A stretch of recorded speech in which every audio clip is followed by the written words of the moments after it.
الرحيم إني والله لقد سمعتم هذا الحديث حتى استقر في أنفسكم وصدقتم به، فلئن قلت لكم إني بريئة لا تصدقوني، ولئن اعترفت لكم بأمر والله يعلم أني منه بريئة لا تصدقوني، فوالله لا أجد لي ولكم مثلا إلا أبا يوسف حين قال فصبر جميل والله المستعان على ما تصفون. ثم تحولت واستجعت على فراشي والله يعلم أني حينئذ بريئة وأن الله مبرئي ببراءتي، ولكن والله ما كنت أظن أن الله منزل في شأني وحيا يتلى، لشأني في نفسي كان أحقر من أن يتكلم الله في بأمر، ولكن كنت أرجو أن يرى رسول الله صلى الله عليه وسلم في النوم رؤيا يبرئني الله بها، فوالله ما رام رسول الله صلى الله عليه وسلم مجلسا ولا خرج أحد من أهل البيت حتى أنزل عليه فأخذه ما كان يأخذه من البرحاء، حتى إنه ليتحدر منه من العرق مثل الجمان، وهو في يوم شاد من ثقل القول الذي أنزل عليه. قالت فسري عن رسول الله صلى الله عليه وسلم وهو يزحف، فكانت أول كلمة تكلم بها أن قال يا عائشة رضي الله عنها. واجب یعنی نبی کریم صلی اللہ علیہ وسلم نے حضرت عائشہ سے کہا یا عائشہ رضی اللہ عنہا. اسی لیے نقل کے لیے عقل بڑی ضرورت ہے. ایک من علم کے لیے کم از کم 10 من عقل چاہیے ہوتی ہے. آپ سمجھتے ہیں علم کافی ہے، علم نہیں، علم کے ساتھ علم تو تھوڑا سا چاہیے، عقل بڑی چاہیے. جی اما اللہ فقد برأک. قالت فقالت لي أمي قومي إليه، فقلت والله لا أقوم إليه فإني لا أحمد إلا الله عز وجل. قالت وأنزل الله تعالى إن الذين جاءوا بالإفك 10 الآيات ثم أنزل الله هذا في براءتي. قال أبو بكر الصديق وكان ينفق على مستح بن أثاثة لقرابته منه وفقري والله لا. بس یہ پھر آگے انشاءاللہ. بسم اللہ الرحمن الرحیم.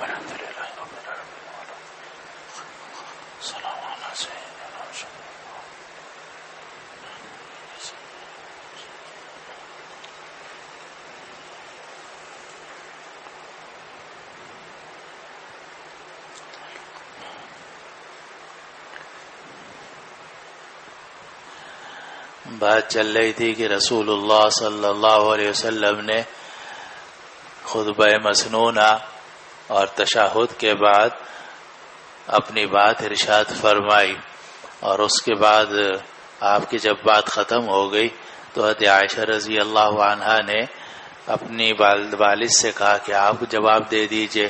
انہوں نے کہا مجھے سمجھ میں نہیں آ رہا کہ میں کیا جواب دوں. ما ادری ما اقول لرسول اللہ صلی اللہ علیہ وسلم.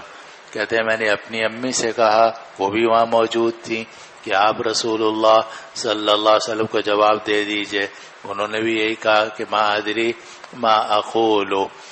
حضرت عائشہ رضی اللہ عنہ فرماتی ہیں کہ میں بچی تھی، میری عمر بھی کم تھی، اور میں قرآن بھی بہت سارا پڑھے ہوئے نہیں تھی، لیکن میں بیٹھ گئی جیسا دوسری روایات میں آتا ہے، اور میں نے بھی فتشہدت وحمدت اللہ واثنیت علیہ، میں نے بھی خطبہ مسنونہ پڑھا، اور خطبہ مسنونہ پڑھنے کے بعد میں نے کہا، کیا کہا کہ انی واللہ لقد علمت لقد سمعتم هذا الحدیث. اللہ کی قسم مجھے علم ہے کہ تم نے یہ باتیں سن لی ہیں، یعنی جو باتیں تم نے سنی ہیں وہ تمہارے کانوں میں پہنچ گئی ہیں. اور دیکھو سورۃ النور کے اندر بھی یہ روایت آگے آنے والی ہے. صفحہ 700 کھولو.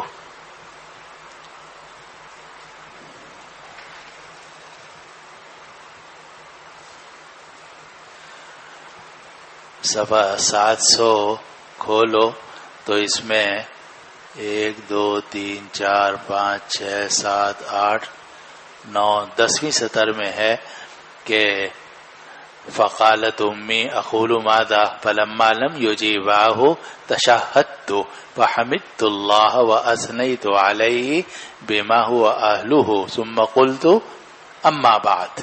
گویا خطبہ مسنونہ انہوں نے بھی پڑھا اور اس کے بعد اما بعد کہہ کے بات شروع کی کہ اللہ کی قسم مجھے معلوم ہے کہ تم نے منافقوں کی یہ باتیں سن لی ہیں، یہاں تک کہ تمہارے دلوں میں یہ بات بیٹھ گئی ہے اور تم نے اس کی تصدیق کر دی ہے. اب اگر میں تم سے یہ کہوں گی کہ میں بری ہوں تو تم ہرگز میری تصدیق نہیں کرو گے، اور اگر میں کسی معاملے کا اعتراف کر لوں، اگر میں غلط اعتراف کر لوں، کسی معاملے کا اعتراف کر لوں اور اللہ جانتا ہے کہ میں اس معاملے سے بری ہوں تو تم میری تصدیق کرو گے. تو اللہ کی قسم میں اپنے لیے اور تمہارے لیے کوئی مثال نہیں پاتی مگر ابو یوسف کی، یعنی حضرت یوسف علیہ السلام کے والد کی، کہ انہوں نے کہا تھا کہ فصبر جمیل واللہ المستعان علی ما تصفون. جب بھائی لے گئے حضرت یوسف علیہ السلام کو کنویں میں ڈال دیا، آ کے کہنے لگے کہ جی بھیڑیا آیا تھا اکلہ الذئب وما انت بمؤمن لنا ولو كنا صادقین وجاءوا على قمیصه بدم كذب قال بل سولت لكم انفسكم امرا فصبر جمیل واللہ المستعان على ما تصفون. تو حضرت عائشہ رضی اللہ عنہ نے فرمایا کہ جس طرح حضرت یعقوب علیہ السلام نے فصبر جمیل واللہ المستعان علی ما تصفون کہا تھا، اس طرح میرے پاس بھی اس جملے کے سوا کوئی اور چیز میرے پاس نہیں ہے اور میں کیا کہہ سکتی ہوں. فصبر جمیل واللہ المستعان علی ما تصفون. اور اس میں آ رہا ہے ابا یوسف، اور آگے روایتوں میں ادھر ادھر آپ دیکھیں گے کہ عائشہ رضی اللہ عنہ فرماتی ہیں کہ سوچو کہ میں جذبات میں تھی تو التمست اسم یعقوب فلم اجد، کہ میں نے حضرت یعقوب علیہ السلام کا نام سوچنے کی کوشش کی مگر مجھے ان کا نام یاد نہیں آیا، تو میں نے یعقوب کے بجائے کیا کہہ دیا، ابا یوسف. کہ میری اور آپ کی مثال تو ایسی ہے جیسے یوسف علیہ السلام کے ابا نے کہا تھا فصبر جمیل، تو میں بھی یہی کہتی ہوں فصبر جمیل واللہ المستعان علی ما تصفون. معلوم ہے کہ لوگ الٹی سیدھی باتیں کرتے ہی کرتے ہیں، لیکن اگر آدمی صبر کرے اور اللہ تعالیٰ پر معاملہ چھوڑ دے تو اللہ تعالیٰ جھوٹ اور سچ کو ظاہر کر دیتا ہے، جیسا کہ حضرت یعقوب علیہ السلام حضرت یوسف علیہ السلام کے قصے میں ایسا ہی ہوا. حضرت عائشہ رضی اللہ عنہ نے بھی وہی راستہ اختیار کیا اور اللہ تعالیٰ کے سپرد کر دیا. ثم تحولت، حضرت عائشہ فرماتی ہیں پھر میں پلٹ گئی، یعنی میرا رخ نبی کریم صلی اللہ علیہ وسلم کی طرف تھا، میں بیٹھی ہوئی تھی تو میں نے منہ موڑ لیا اور میں لیٹ گئی اپنے بستر پر، کیونکہ بیمار تھی، کمزور تھی. اور فرماتی ہیں کہ اللہ جانتا تھا کہ میں بری ہوں اور میں یہ بھی جانتی تھی کہ اللہ میری برات نازل فرمائے گا، لیکن اللہ کی قسم میں یہ گمان نہیں کرتی تھی کہ اللہ تعالیٰ میرے بارے میں کوئی وحی نازل کرے گا. یتلا وحیا یتلا، ایسی وحی جس کی تلاوت کی جائے گی. لشانی فی نفسی کان احقر من ان یتکلم اللہ فی بامر، اور میرے اپنے نفس میں میری حالت زیادہ حقیر تھی اس بارے میں کہ اللہ میرے بارے میں کوئی بات بیان فرمائے، کلام نازل فرمائے. لیکن اللہ کی قسم ولیکن کنت ارجو، لیکن میں امید رکھتی تھی کہ رسول اللہ صلی اللہ علیہ وسلم کو خواب میں کوئی خواب نظر آئے گا اور اللہ تعالیٰ اس خواب کے ذریعے سے مجھے بری کر دے گا. مقصد یہ ہے کہ یہ تو مجھے یقین تھا کہ میرا دامن صاف ہے اور میں صاف عورت ہوں، تو جب صاف ہوں تو مجھے ڈرنے کی کیا ضرورت ہے.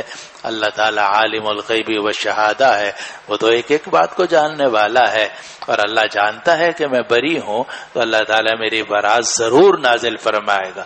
لیکن میرے وہم و گمان میں بھی یہ بات نہیں تھی کہ قرآن مجید میرے بارے میں نازل ہوگا. میں کہاں، قرآن مجید کہاں، میں کہاں اور اللہ کا کلام کہاں، میں تو بڑی احقر ہوں. لشانی کان فی نفسی احقرا، میری اپنی حالت میرے اپنے دل کے اندر بڑی حقیر تھی. وہی احقر ہے جو ہمارے اکثر اکابر لکھتے ہیں احقر فلاں جی، تو یہ اصل میں احقر اسی حدیث سے لیا گیا ہے. یہ عائشہ رضی اللہ عنہ نے فرمایا کہ میں تو اپنے آپ کو بڑا حقیر سمجھتی تھی کہ میرے بارے میں کوئی وحی کیسے نازل ہو سکتی ہے، ایک عورت، ایک لڑکی جس کی کوئی حیثیت نہیں ہے، تو اس کے بارے میں اللہ کا کلام کیسے نازل ہوگا. البتہ مجھے یہ اطمینان تھا کہ میرا دامن صاف ہے تو اللہ تعالیٰ میری برات ظاہر فرمائیں گے اور کوئی خواب نظر آ جائے گا رسول اللہ صلی اللہ علیہ وسلم کو جس سے میری برات ظاہر ہو جائے گی. فواللہ، ترجمہ دوبارہ کراؤں؟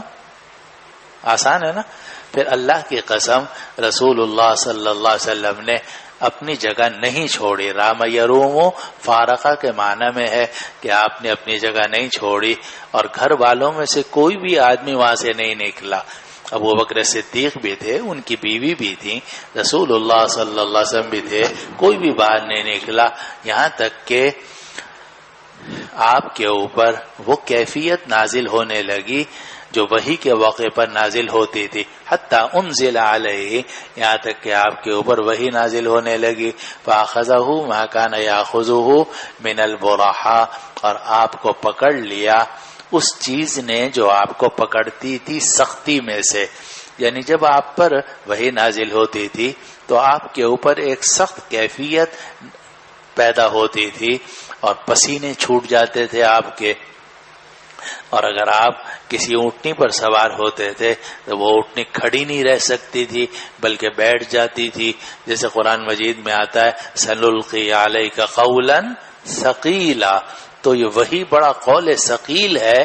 تو جب یہ وحی نازل ہوتی تھی تو رسول اللہ صلی اللہ علیہ وسلم پر ایک سختی کسی کیفیت ہوتی تھی. برحا کہتے ہیں سختی کو، اور یہاں سختی سے مراد ہے پسینے چھوٹ جانا. چنانچہ سخت سردی میں بھی آپ کے پیشانی مبارک پر پسینے آ جاتے تھے جیسا کہ آگے آ رہا ہے.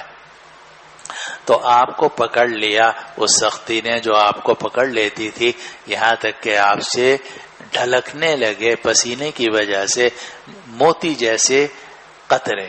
جمانہ کہتے ہیں موتی کو، یعنی آپ کی پیشانی مبارک سے پسینہ آنے لگا. حالانکہ وہو فی یوم شاۃ، حالانکہ یہ موسم شتا تھا، سردی کا زمانہ تھا، تو صیف شتا، تو وہو فی یوم شاۃ، اور آپ سخت سردی کے زمانے میں تھے، اور آپ کو جو پسینہ آیا من ثقل القول الذی انزل علیہ، اس بات کی ثقل کی وجہ سے، اس وحی کے ثقل کی وجہ سے جو آپ پر نازل ہوئی. یہ بھی کتابوں میں آتا ہے جو بھی میں نے آپ کو بتایا کہ اگر آپ اونٹنی پر بیٹھے ہوتے تھے تو اونٹنی کھڑی نہیں رہ سکتی تھی، بیٹھ جاتی تھی بوجھ کی وجہ سے. اور آگے آپ پڑھیں گے کہ زید بن ثابت رضی اللہ عنہ فرماتے ہیں کہ آپ پر وحی نازل ہوئی تو آپ کی ران میری ران کے اوپر رکھی ہوئی تھی، تھوڑا سا حصہ مجھے ایسا لگا کہ میری ران ٹوٹ جائے گی، اتنی بوجھ تھا آپ کے جسم مبارک کا. تو جب یہ وحی نازل ہوتی تھی تو آپ پر ایک خاص کیفیت پسینے کی اور سختی کی طاری ہوتی تھی، تو وہی کیفیت طاری ہوئی. آگے فرماتی ہے قالت کہ حضرت عائشہ فرماتی ہیں کہ پھر رسول اللہ صلی اللہ علیہ وسلم سے وہ کیفیت دور کر دی گئی، اور جب وہ کیفیت دور ہوئی تو آپ ہنس رہے تھے، خوش ہو رہے تھے. فکانت اول کلمۃ تکلم بها ان قال، تو سب سے پہلے رسول اللہ صلی اللہ علیہ وسلم نے جو بات ارشاد فرمائی وہ یہ فرمائی کہ یا عائشہ اما اللہ فقط برأکی، اے عائشہ اللہ تعالی نے تمہیں بری کر دیا. تو آپ نے بشارت دی حضرت عائشہ رضی اللہ عنہ، کیونکہ عائشہ رضی اللہ عنہا، ماشاءاللہ. حالانکہ اگر کہا ہوگا تو رضی اللہ عنہ کی کہا ہو تو کہا ہو، لیکن وہ بھی ثابت نہیں ہے، اور عنہا کا تو کوئی سوال ہی نہیں ہے، اس لیے کہ وہ تو ضمیر غائب کی ہے، اور غائب کی ضمیر تو غائب کی طرف راجع ہوتی ہے، حاضر کی طرف کیسے راجع ہو سکتی ہے. تو آپ نے فرمایا کہ عائشہ اما اللہ فقط برا، کہ اللہ نے تمہیں بری قرار دیا.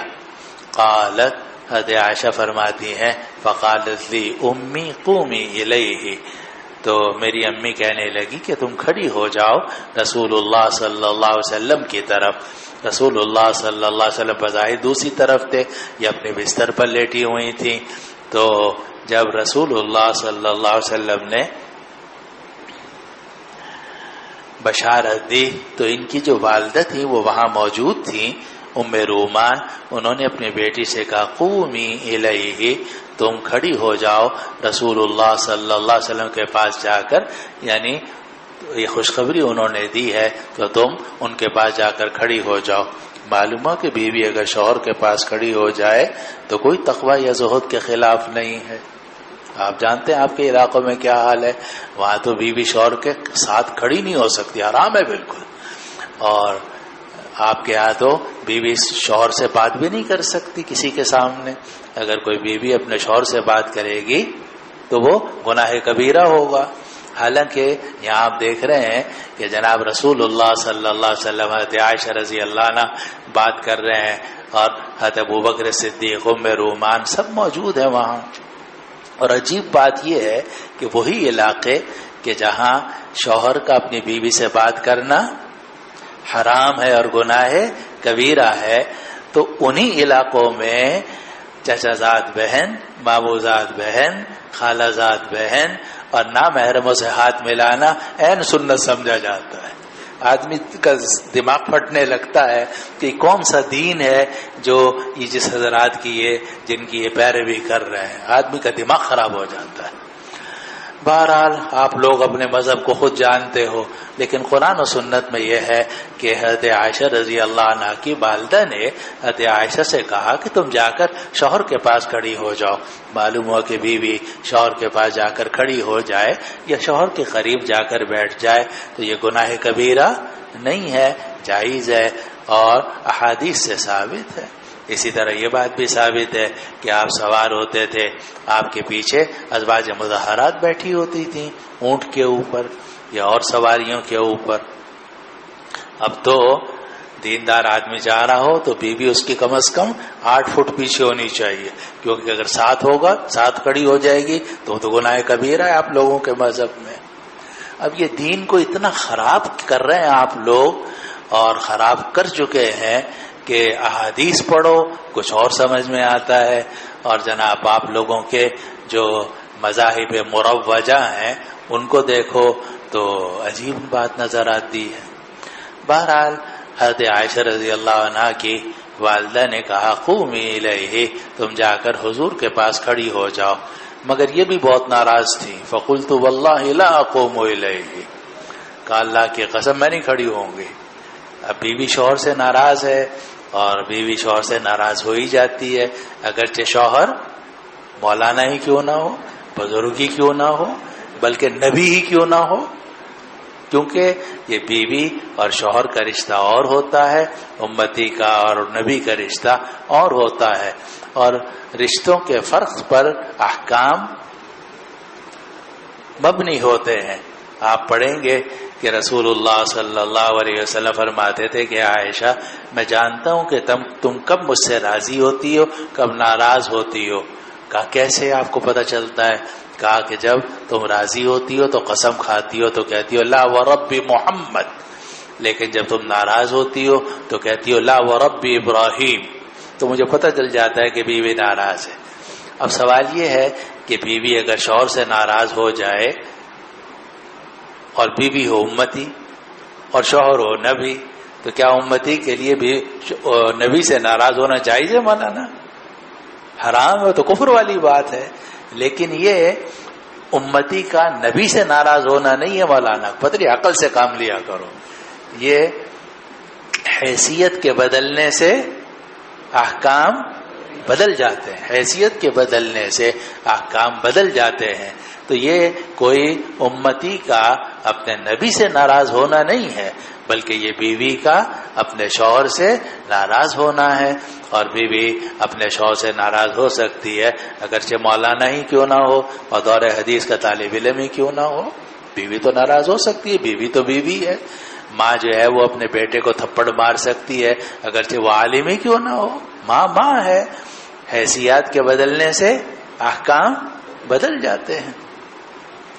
تو ان کو ناراضگی تھی حضرت عائشہ رضی اللہ عنہا کو, تو وہ فرمانے لگی اللہ کی قسم میں نہیں کھڑی ہوں گی حضور کے پاس جا کے, فإنی لا احمد الا اللہ, اور میں نہیں تعریف کروں گی مگر اللہ کی.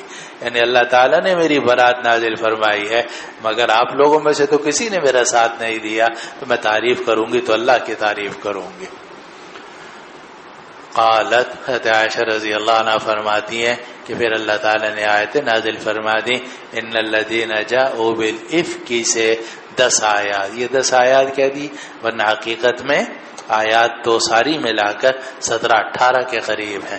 ثم انزل اللہ ھذا فی براءتی, پھر اللہ تعالیٰ نے یہ سارا کلام اللہ نازل کیا میری براءت کے لیے. اسی لیے کہا جاتا ہے کہ اگر کوئی حضرت عائشہ رضی اللہ عنہا پر تہمت کو درست مانتا ہو, نعوذ باللہ من ذالک, یا تہمت لگاتا ہو, اس کا مطلب یہ کہ قرآن کا منکر ہے. اس لیے کہ قرآن نے صاف کہا ہے ان الذین جاءوا بالافک, پوری آیات نازل کی گئی ہیں. اسی لیے اگر کوئی گروہ یا کوئی شخص حضرت عائشہ رضی اللہ عنہ پر تہمت لگاتا ہو یا تہمت کو درست مانتا ہو, اس کا مطلب یہ ہے کہ وہ قرآن مجید کی ان آیات کا انکار کر رہا ہے, اور جو قرآن مجید کی آیات کا منکر ہوتا ہے وہ کافر ہوتا ہے. تو آیت نازل ہوئی 10 آیات.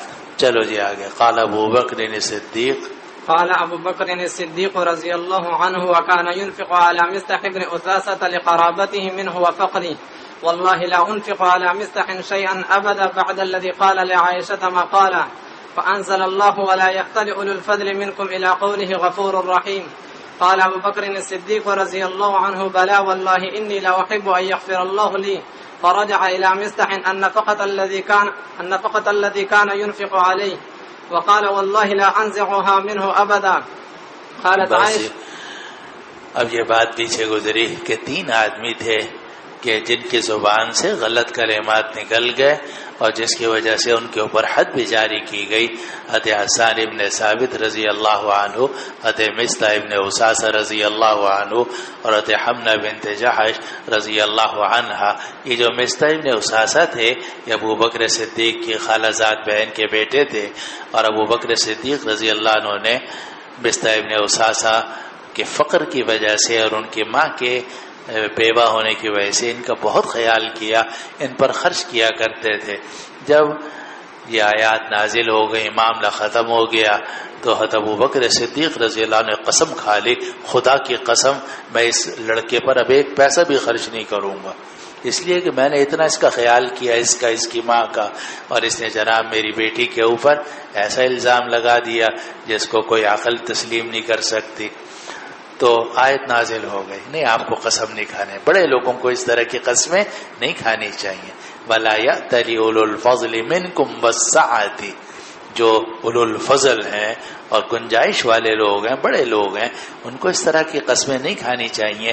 أَن يُؤْتُوا أُولِي الْقُرْبَى, کہ وہ رشتہ دار کو نہیں دیں گے, والمساکین والمہاجرین فی سبیل اللہ, ان کو یہ قسمیں نہیں کھانی چاہیے. وَلْيَعْفُوا وَلْيَصْفَحُوا, انہیں چاہیے کہ معاف کر دیں, درگزر کر دیں. الا تحبون ان یغفر اللہ لکم, کیا تم یہ پسند نہیں کرتے کہ اللہ تمہیں معاف کرے, تو تم بھی آگے معاف کر دو. چنانچہ روایات میں آتا ہے کہ ابو بکر صدیق نے کہا کہ خدا کی قسم میں تو پسند کرتا ہوں کہ اللہ مجھے معاف کرے, اس لیے میں بھی اس کو معاف کرتا ہوں. چنانچہ مصطح ابن اساسہ کو نہ صرف یہ کہ معاف کر دیا, بلکہ جس طرح پہلا خرچ دیا کرتے تھے پھر دوبارہ ویسے ہی دینے لگے.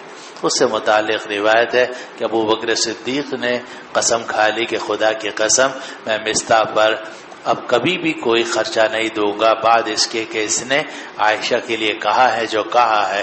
تو آیت نازل ہو گئی کہ اولو الفضل منکم والسعہ کو ایسی قسمیں نہیں کھانی چاہیے رشتہ دار کو دینے سے متعلق.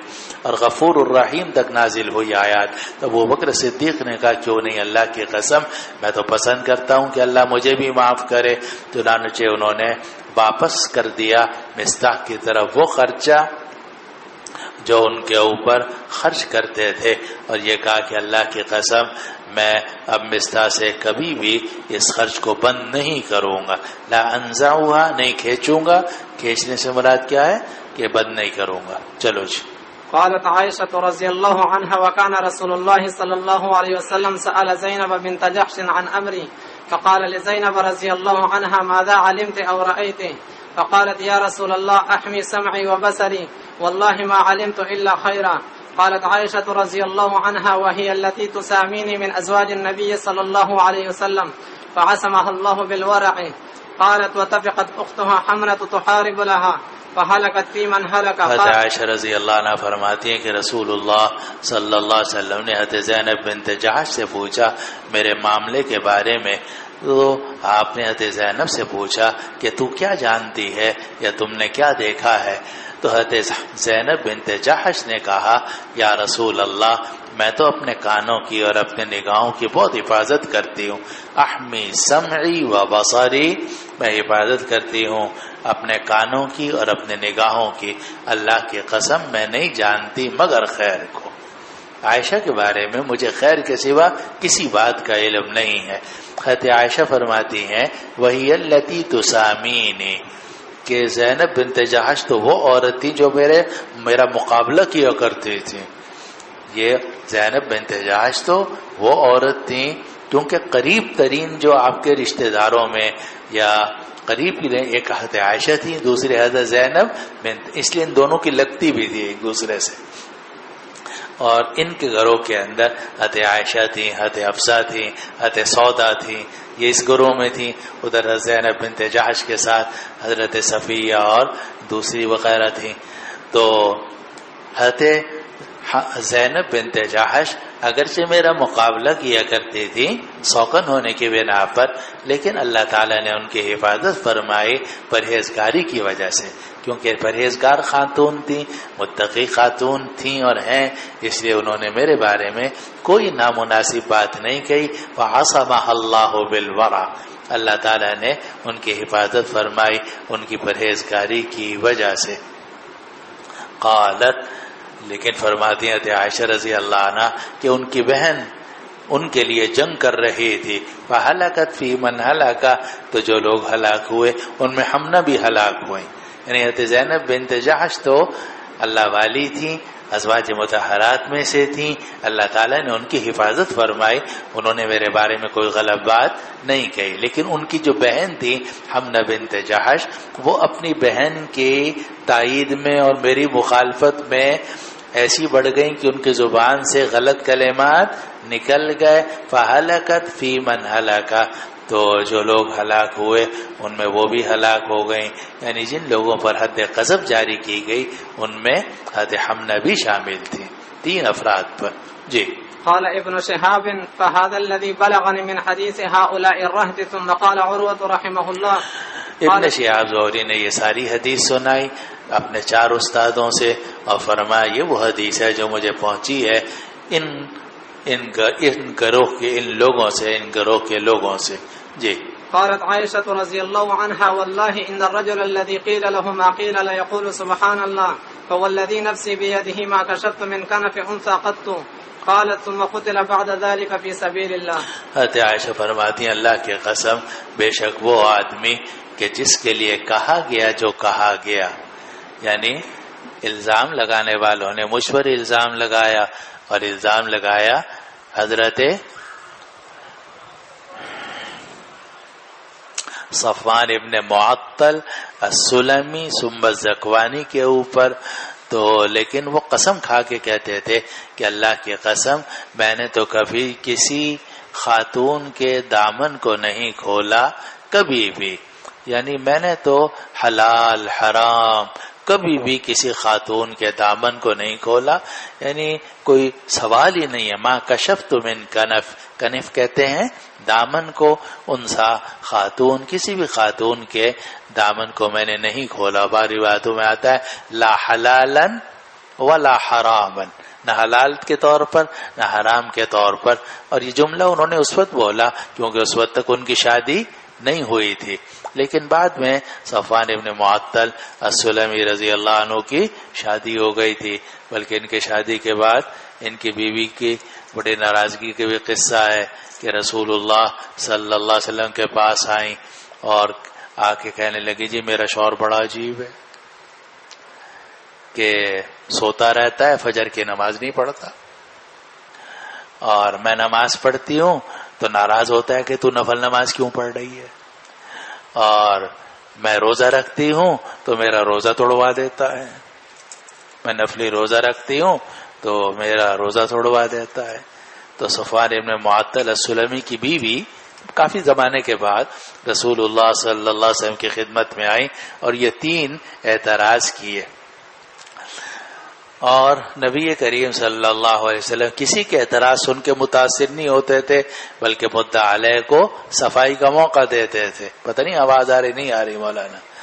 اس لیے آپ نے صفوان ابن معطل السلمی رضی اللہ عنہ کو بلایا اور فرمایا بھئی یہ تمہاری بیوی یہ کہہ رہی ہے۔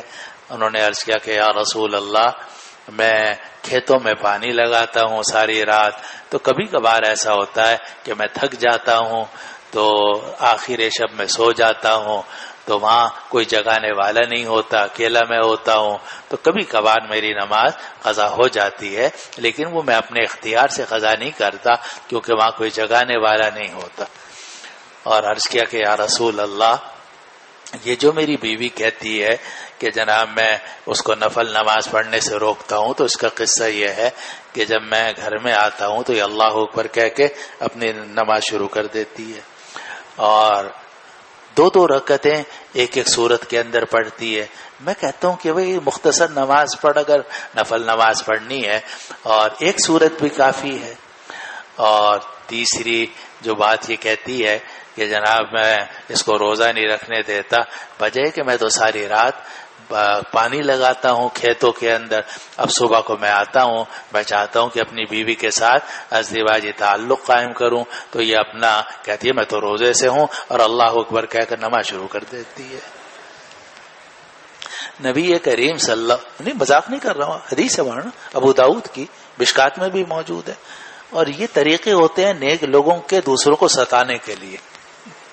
یہ آج کل کے جو نیک لوگ ہیں اللہ تعالیٰ معاف فرمائے، ہم تو بہت قریب سے نیک لوگوں کو دیکھتے رہتے ہیں، اتنا ستاتے ہیں یہ نیک لوگ دوسروں کو اور اپنے گھر والوں کو کہ اللہ مان الحفیظ، اور نیکی کو سامنے نیکی کر دیتے ہیں سامنے، آدمی کچھ کہہ بھی نہیں سکتا ڈر کے مارے، کیونکہ اگر کہے گا تو کہیں گے دیکھو اس نے نماز کے خلاف بات کی ہے، روزے کے خلاف بات کی ہے، اور پیچھے چھپ جاتے ہیں نماز روزے کے اور بدماشی کرتے ہیں، حرکتیں کرتے ہیں۔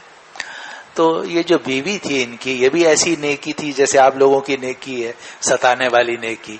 تو نبی کریم صلی اللہ علیہ وسلم نے فرمایا کہ 1 سورت کافی ہے، 2 سورتیں مت پڑھا کرو۔ صاف آپ نے منع کر دیا کہ جب تم نفل نماز پڑھو بس 1 سورت پڑھو، اس میں 2 سورتیں پڑھنے کی کوئی ضرورت نہیں ہے۔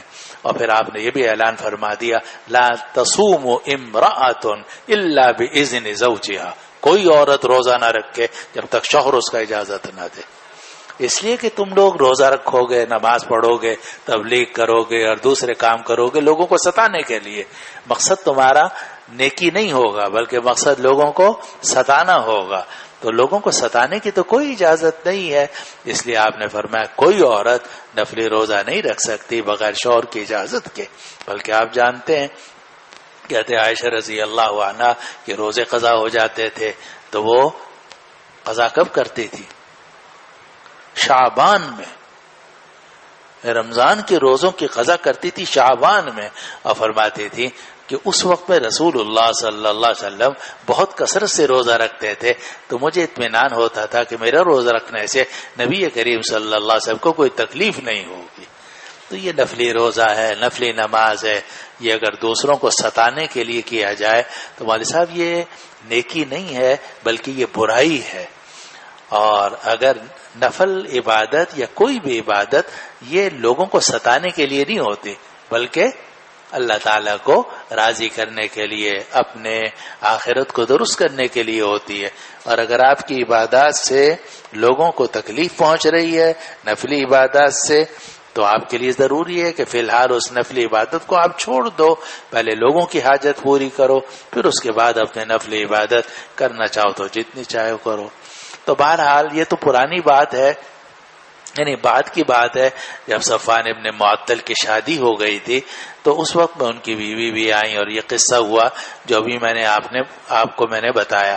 لیکن جس وقت میں یہ واقعہ ہوا ہے اس وقت میں انہوں نے قسم کھائی تھی کہ اللہ کی قسم میں نے تو کبھی کسی عورت کا دامن ہی نہیں کھولا، لا حلالا ولا حرامن، یعنی اس وقت تک ان کی شادی بھی نہیں ہوئی تھی.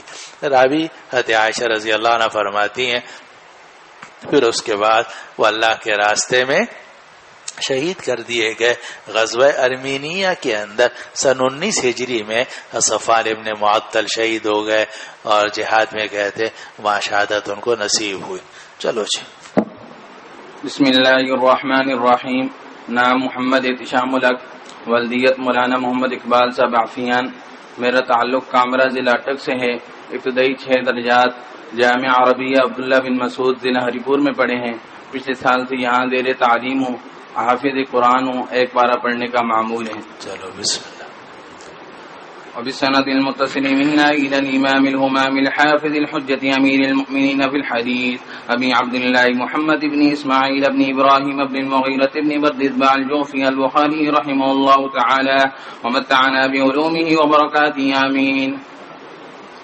قال حدثنا عبد الله بن محمد قال أملى علي هشام بن يوسف من حفظه قال أخبرنا معمر عن الزهري قال قال لي الوليد عبد الملك أبلغك أن علي رضي الله تعالى عنه كان في من كذب عائشة رضي الله تعالى عنها؟ قلت لا، ولكن قد أخبرني رجلان من قومك أبو سلمة عبد الرحمن وأبو بكر بن عبد الرحمن بن الحارث أن عائشة رضي الله تعالى عنها قالت لهما كان علي مسلما في شأنها. امام بخاری رحمہ اللہ نے اپنے استاد عبداللہ ابن محمد سے یہ حدیث نقل کی کہ ہشام ابن یوسف نے یہ حدیث مجھے سنائی تھی حفظ کے ساتھ، یعنی زبانی سنائی تھی. بعد میں پھر انہوں نے اپنے جو اصل ان کا مسودہ تھا اس کو بھی دیکھا اور پھر دیکھ کر دوبارہ اسی حدیث کی تائید کی. وہ کیا ہے کہ اخبرنا معمر عن زہری، زہری کہتے ہیں کہ مجھ سے ولید ابن عبد الملک نے پوچھا کہ ولید ابن عبد الملک یہ بنو امیہ کا خلیفہ ہے. عبد الملک ابن مروان کے کئی بیٹے خلیفہ بنے ہیں جن میں ولید ابن عبد الملک، سلیمان ابن عبد الملک. تو یہ ولید ابن عبد الملک خلیفہ تھا. اس نے امام زہری سے پوچھا ابلغک ان علی کان فی من قذف عائشہ، کیا تمہیں یہ خبر پہنچی ہے کہ علی رضی اللہ عنہ بھی ان لوگوں میں شامل تھے کہ جنہوں نے حضرت عائشہ پر تہمت لگائی تھی؟ قلت لا، زہری کہتے ہیں میں نے کہا کہ ہرگز نہیں، لیکن تمہاری ہی قوم کے 2 آدمیوں نے مجھے یہ حدیث سنائی ہے. ایک ابو سلمہ ابن عبد الرحمن، ابو سلمہ عبد الرحمن ابن عوف الزہری، اور دوسرے ابو بکر ابن عبد الرحمن ابن الحارث المخزومی. کہتے عائشہ رضی اللہ عنہا نے ان دونوں سے یہ کہا تھا کہ کان علی مسلما فی شانہا، کہ حضرت علی نے میرے معاملے میں تسلیم کر دی تھی. تسلیم کر دی تھی یعنی معاملے کو سپرد کر دیا تھا بریرہ کی طرف. کیونکہ حضرت علی رضی اللہ عنہ کا پیچھے قصہ گزرا ہے کہ حضرت علی رضی اللہ عنہ نے نبی کریم صلی اللہ علیہ وسلم سے فرمایا تھا کہ سلیل جاریت تصدق کا، کہ آپ لڑکی سے پوچھئے جو گھر کے اندر رہتی ہے وہ سچی سچی بات بیان کرے گی.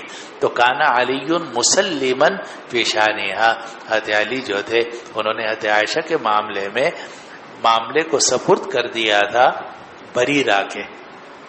اور آپ کے حاشیے میں لکھا ہوا ہے فراجعوہ، کہ جو طالب علم تھے انہوں نے استاد سے مراجعات کی، فلم یرجع، لیکن انہوں نے رجوع نہیں کیا، کیونکہ کسی نے اس کو یہ روایت کیا تھا کہ کان علی مسیئا فی شانہا، یا علی جو تھے انہوں نے حضرت عائشہ رضی اللہ عنہ کے معاملے میں برائی کی تھی. تو انہوں نے کہا ہرگز نہیں، مسیئن کا لفظ نہیں ہے بلکہ مسلمن کا لفظ ہے. بلکہ اس کے بعد جا کے انہوں نے اصل العتیق، یعنی جو اصل مسودہ تھا اس کو جا کے دیکھا اور جا کے بتایا کہ میں نے اصل مسودے میں بھی دیکھا ہے وہاں مسیئن کا لفظ نہیں ہے بلکہ مسلمن کا لفظ ہے. چنانچہ دیکھو آپ کے حاشیے میں نسخہ لکھا ہوا ہے فراجعوہ فلم یرجع وقال مسلما بلا شک فیہ وعلیہ کان فی اصل العتیق کذلک. جو اصل پرانا مسودہ تھا اس میں بھی مسلمن فی شانہا کا لفظ ہے کہ حضرت علی رضی اللہ عنہ نے حضرت عائشہ رضی اللہ عنہ کے معاملے میں سپرد کر دیا تھا بریرہ کے.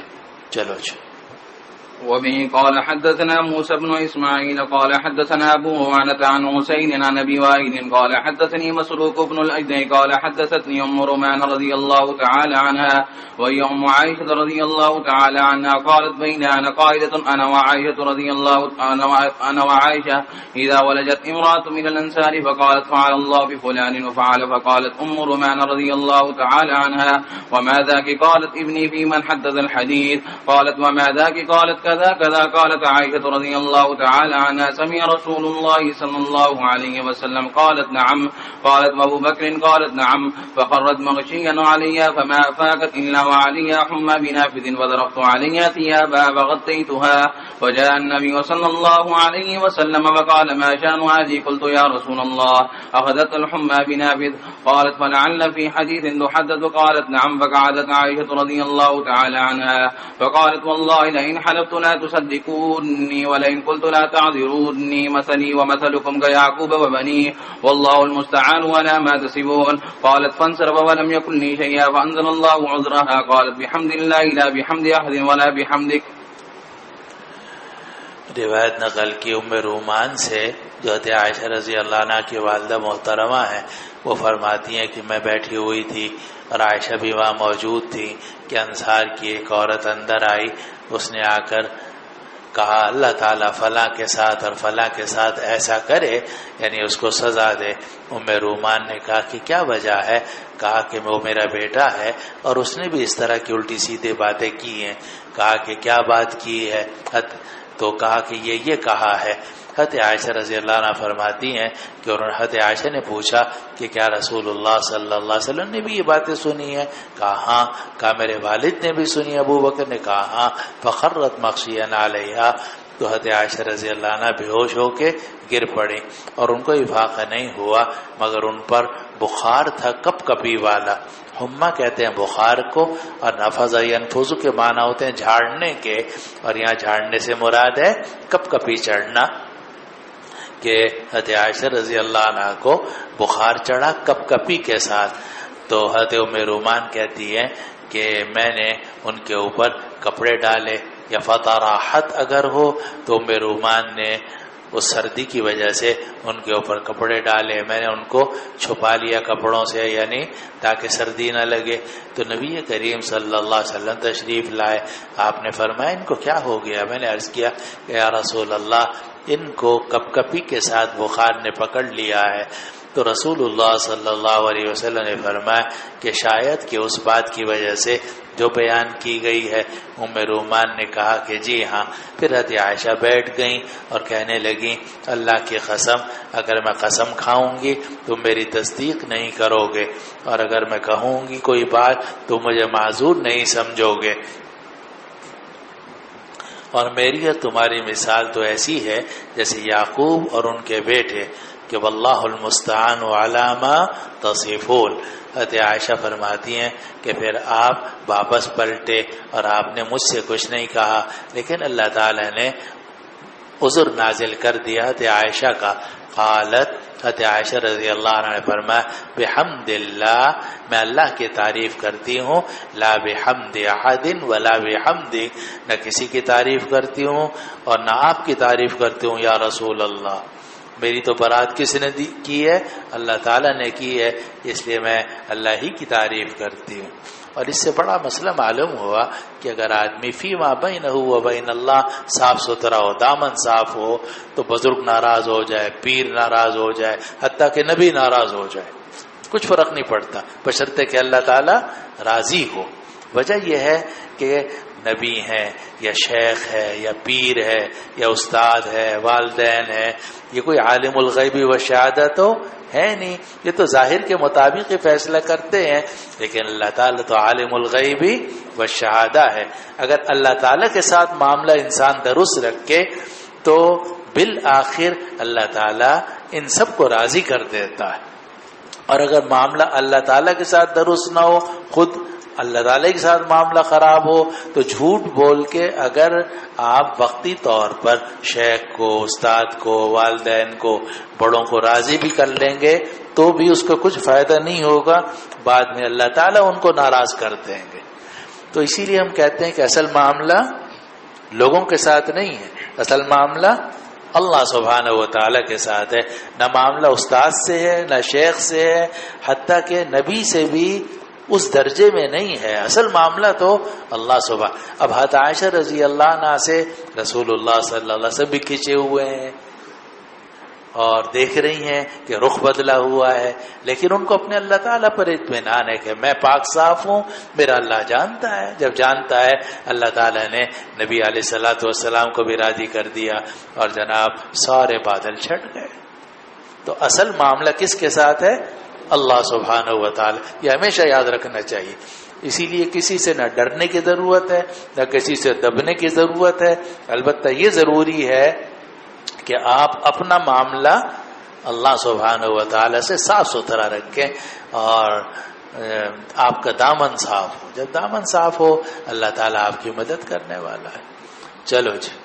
وبه قال حدثني يحيى قال حدثنا وكيع عن نافع بن عمر عن ابن ابي مليكة عن عائشة رضي الله تعالى عنها وعنهم كانت تكره تلقونه بألسنتكم وتقول البلك الكذب. قال ابن ابي مليكة وكانت اعلم من غيرها بذلك لانه نزل فيها. اب یہ جو آیات عفق نازل ہوئی اس میں جو معروف قرات ہے وہ ہے استلقونه بألسنتكم، اور یہی معروف قرات ہے۔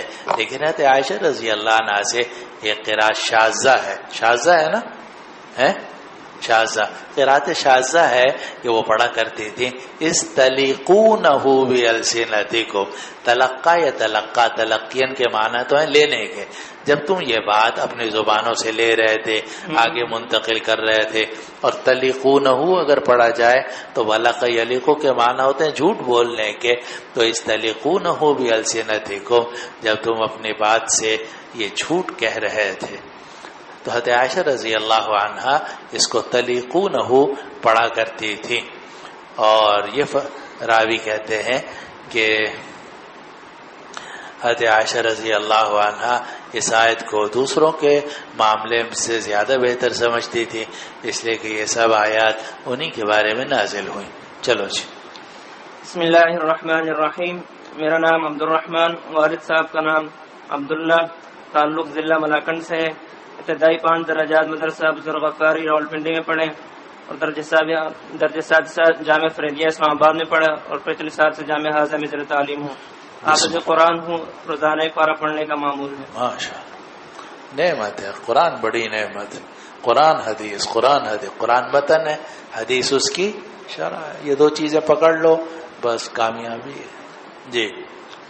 السند المتصل منا إلى الإمام البخاري رحمه الله تعالى ومتعنا بعلومه وبركاته آمين. قال حدثنا عثمان بن أبي شيبة قال حدثنا عبدة عن هشام عن أبيه قال رضي الله تعالى عنه وعنهم قال ذهبت أصب حسان عند عائشة رضي الله تعالى عنها فقالت لا تصبه فإنه كان ينافع عن رسول الله صلى الله عليه وسلم. وقالت عائشة رضي الله تعالى عنها استأذن النبي صلى الله عليه وسلم في هجاء المشركين قال كيف بنسبي؟ قال لا صلنك منهم كما تصل الشعرة من العجين.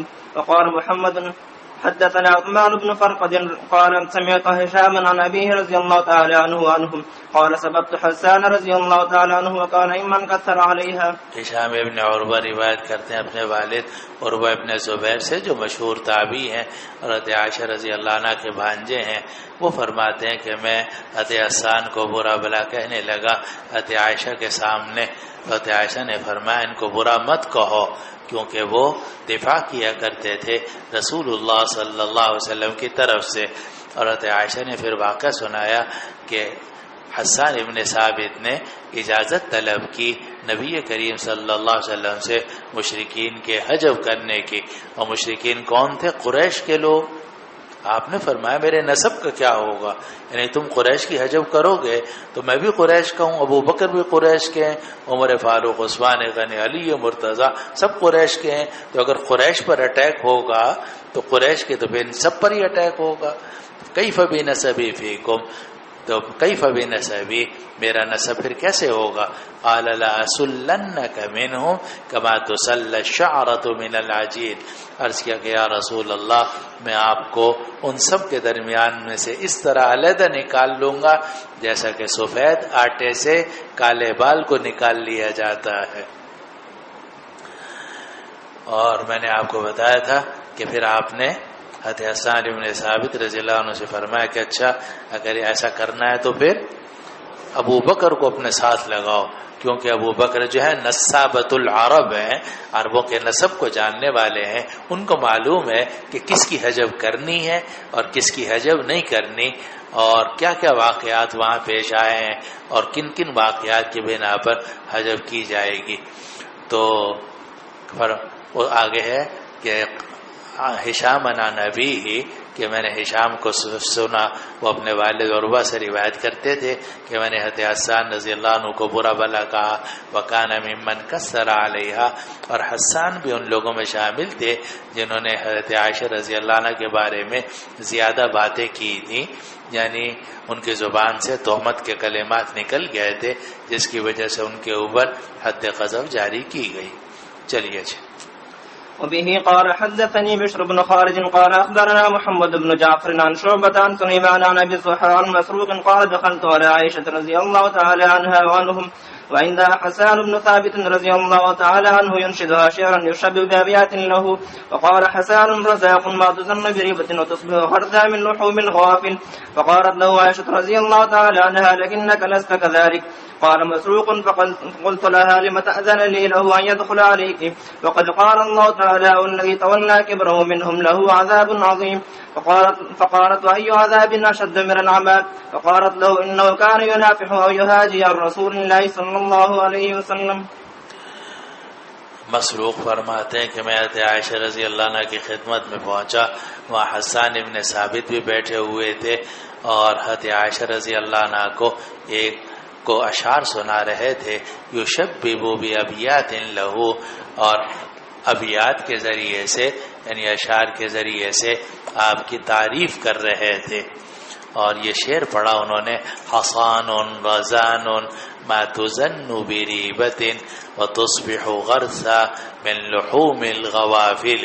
حصان محصنہ کے معنی میں ہے، حصان کے معنی عائشہ جو ہے پاک دامن ہے، رزان رزین اس کے معنی ہوتے ہیں باوقار کے، عائشہ جو ہے پاک دامن ہے، باوقار ہیں۔ ما تزن بریبت، ان پر کسی شک کی تہمت بھی نہیں لگائی جا سکتی، ان پر کسی شک والی چیز کی تہمت بھی نہیں لگائی جا سکتی۔ وتصبح غرثا، غرثا معنی میں ہے بھوکی کے، اور وہ بھوکی رہتی ہیں من لحوم الغوافل، غافل عورتوں کے گوشت سے۔ مقصد یہ ہے کہ عائشہ رضی اللہ عنہ حصان ہے، پاک دامن ہے، رزان ہے، باوقار ہیں، اور کسی بھی قسم کی کسی مشکوک بات کا ان پر کوئی الزام نہیں لگایا جا سکتا۔ اور عورتوں کی تو عادت یہ ہوتی ہے کہ جب کچھ عورتیں جمع ہوتی ہیں تو جو عورت وہاں موجود نہ ہو اس کی غیبت شروع کر دیتی ہیں، یعنی اس کا گوشت کھانا شروع کر دیتی ہیں۔ وہ ہے نا غیبت کو قرآن نے فرمایا نا، اَيُحِبُّ أَحَدُكُمْ أَن يَأْكُلَ لحم اخیہ میتا فکرہتموہ۔ تو عام طور سے عورتوں میں غیبت زیادہ ہوتی ہے، اور جب عورتیں بیٹھتی ہیں تو اگر 4 عورتیں بیٹھی ہوں گی، 5ویں نہیں آئی، 5ویں کی غیبت، اگر 5ویں بھی آ گئی پھر 6ٹھی کی غیبت شروع ہو جائے گی۔ تو یہ عورتوں کا طریقہ ہوتا ہے۔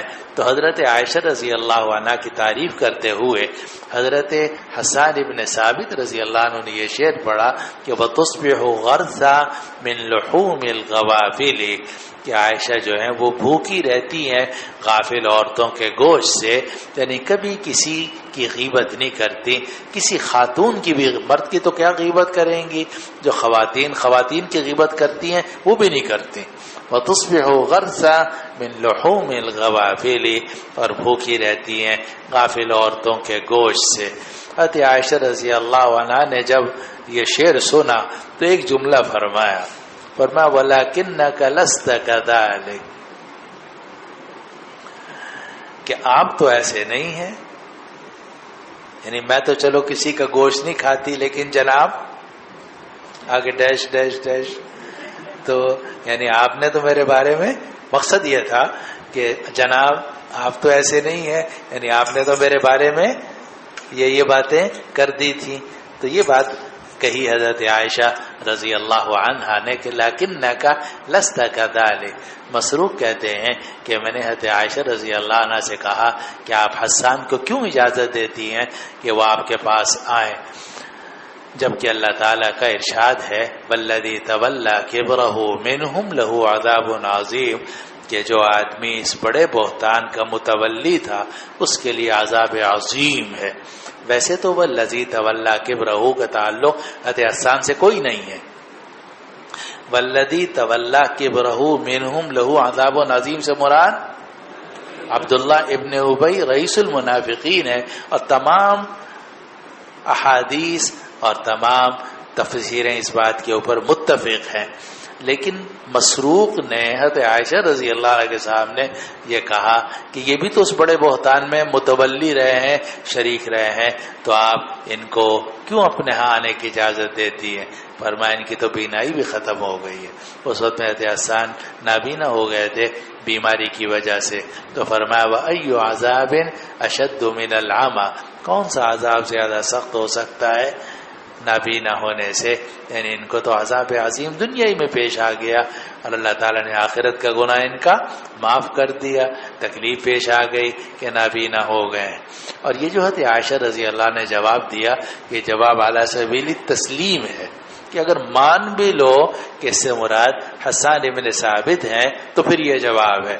لیکن آپ جانتے ہیں کہ اصل جواب اعلیٰ سبیل تسلیم نہیں ہے، بلکہ اصل جواب اعلیٰ سبیل انکار ہے کہ اس کا مصداق حسان نہیں ہے، مصداق نہیں ہے، حمنا نہیں ہے. اس کا جو اصل مصداق ہے وہ ہے عبداللہ ابن ابی رئیس المنافقین. جیسا کہ اسے حدیث کے اندر بھی آپ نے پڑھا کہ جو بڑا کردار تھا وہ عبداللہ ابن ابی کا تھا. فقالت له، پھر حضرت عائشہ رضی اللہ عنہ نے مسروق سے یہ بھی کہا کہ انہ کان ینافع او یہاجی، کہ یہ جو حسان ابن ثابت ہیں یہ دفاع کیا کرتے تھے اور یہ رسول اللہ صلی اللہ علیہ وسلم کی طرف سے حجب کو دور کیا کرتے تھے، آپ کا دفاع کرتے تھے اشعار کے ذریعے سے. انہوں نے دین کی خدمت کی ہے، اس لیے ان کو برا نہیں کہنا چاہیے. اور جو غلطی حضرت حسان ابن ثابت رضی اللہ عنہ سے ہوئی تو وہ تو دنیا میں معافی ہو گئی.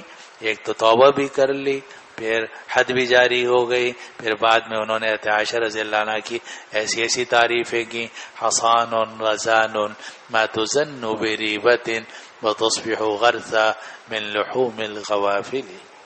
واللہ سبحانہ